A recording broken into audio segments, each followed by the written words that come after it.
I stayed in 2 yurts while in Kyrgyzstan, and this is one experience you definitely don't want to miss.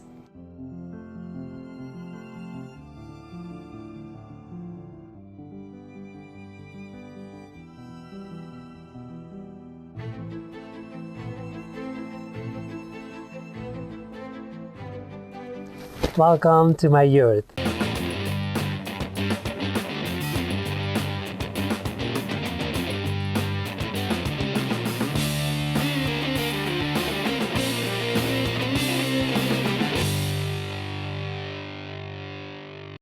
If you have not seen my Kyrgyzstan travel guide, I would definitely recommend you check that before continuing with this video, because there's tons of information there that's really important, and you should know that before you actually start planning your visit to this country. So check that out, and then we continue with the video.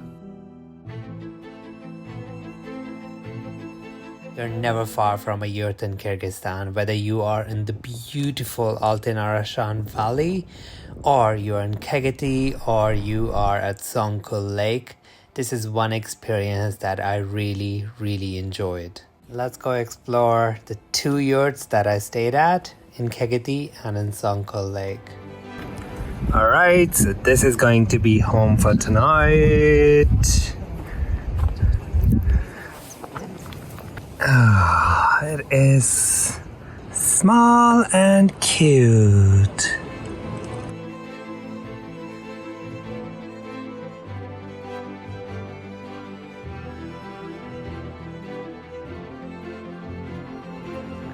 Alright, so this is the dinner for tonight.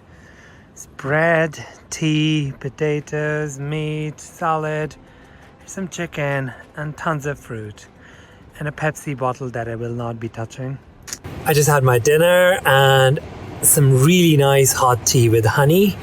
And it's time to spend my first night in my yurt. And it's getting a bit cold, but not too bad. But I'm really excited about the sound of the water flowing by. So I'm gonna go get some sleep now, and I will see you guys in the morning.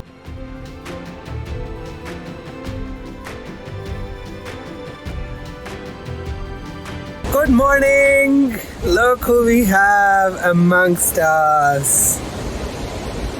Such a cute little morning surprise. Things you only get in Kyrgyzstan. But they're very shy. I tried going close and they're like, no. Alright, it's time to get some breakfast.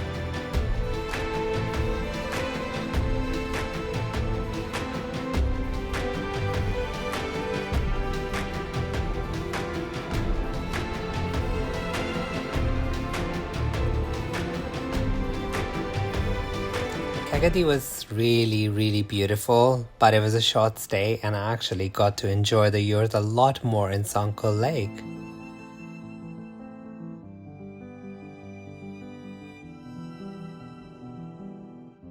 This is where we're gonna be staying, and I already made a new friend. So cute. Come here.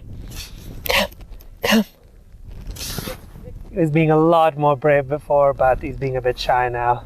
Let's go see the yurt now, and I'll tell you a few things about that as well. This is going to be home for tonight.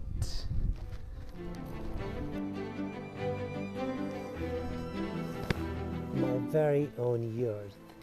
This is a traditional heater, and it is amazing when it gets cold, which it does. Let's talk about yurts. Now, number one, how do you book them?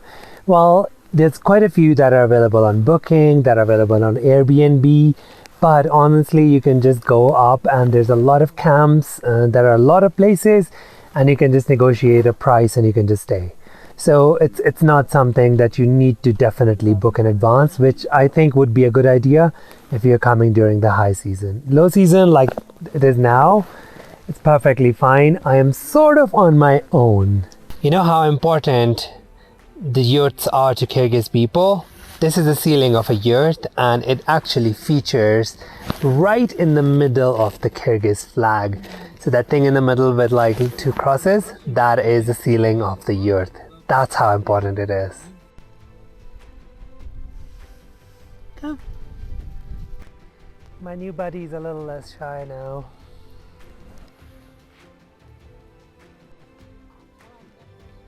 Hello. Hello. Who is that? If you're going to stay in a yurt, lower your expectations. This is not a hotel room.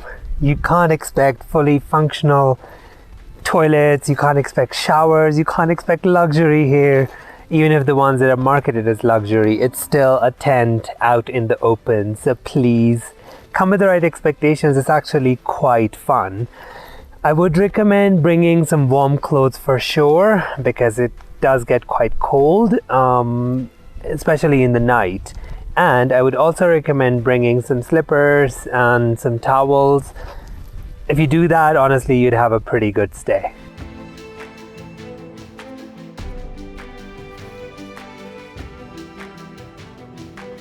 Welcome to my yurt. So, how does it work with this interesting, amazing place that I've never seen before, but it's really interesting to learn a few things about it. It's really, really important for Kyrgyz people. So it's part of their culture, it's part of their routine. And since most of them live nomadic lives, it's a really important part of their summer activities, life, everything. So as you see around me, it's quite fancy, it's beautiful. One family used to own one yurt, and it comes in 3 parts actually. So these are collapsible, the sides, and actually they don't use any nails. They use some cowhide instead of nails, and these are collapsible. So when they need to pack it, it's quite easy to do that. The second part is, if you look higher above, that is the part that connects. So this creates this slope, and that's all covered with the felt. And then we get to the ceiling of the yurt, and it is obviously removable. So during the day you get all the light. If it's cold and you're basically using some traditional heating, it also helps the smoke to go out. Now, in a normal Kyrgyz family, the elders sit right in the middle, and the rest of the people, based on the rank and age, go around the table. And there's a purpose for making the doors so low for these yurts, so that when you come in, you actually bow and you are saying a greeting to everyone as you enter. It's really interesting. It's once in a lifetime experience that you should definitely do. I'm really loving it, especially my tea. And nowadays things are a bit different. So there's one yurt where they would have, which they would normally use as a dining yurt, and the other ones are more like sleeping areas. Before, it was just one place, blankets at the back. During the day, it's all open. During the night, curtain in the middle, women on one side, men on the other side, and that's it. So a whole family would fit into just one yurt. Another interesting fact, if you just collapse all of this massive yurt, you can carry it on just 2 camels.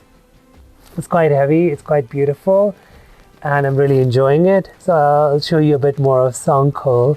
Until then, I'm gonna enjoy my tea. One more thing, if you come here and you are a bit adventurous, which I'm not feeling right now, you can try horse's milk, mare's milk. And yeah, I've heard mixed things, so I think I'm gonna stay clear, especially without proper toilets. See you in a bit.